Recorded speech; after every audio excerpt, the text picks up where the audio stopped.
আসসালামু আলাইকুম। কিরাম আছো সকলে? আমি ভালো আছি। তো আমার সোয়ালের জন্যই একটা এরকম ফটো ফ্রেম ও জন্ম তারিখ লেখা অর্ডার দিলাম। সেটা চলে আইছে, তাই তোমাকে একটু দেখানোর নাকি আইছি।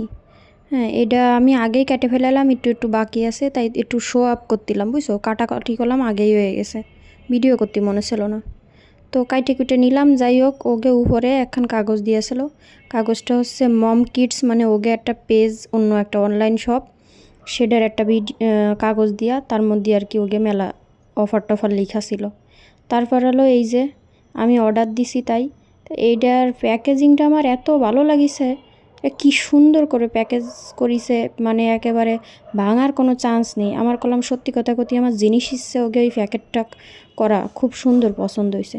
একেবারে ডাবল লেয়ারের একেবারে সুন্দর করে প্যাকেট করে দিছে। এরকম মানে করাটা আর কি খুব হয়েছে, নিরাপদ হয়েছে। এই জিনিসটা আমার খুব ভালো লাগিছে ওকে, এই জন্যই ওর পেজটারে থ্যাংক ইউ দিতে চাই আমি। এরপরে হলো দেখো জিনিসটাও কি সুন্দর করে করিছে। আমার কিন্তু জম্মের পছন্দ হয়েছে। তোমাকে কার কিরম পছন্দ হয়েছে কইও। হ্যাঁ, এতে মানে একটা স্মৃতি ধরে রাখার একটা সুন্দর একটা এতে আছে হচ্ছে ওর জন্মের সময় ওর ওজন কতটুক ছিল, কি বারে হইছে, কোন হাসপাতালে হইছে, কয়টার সময় হইছে, তারিখ, বাবার নাম, মার নাম, এই আর কি। এখন তোমাকে কাছে কিরাম লাগিছে তোমরা একটু কমেন্ট করে কও তো।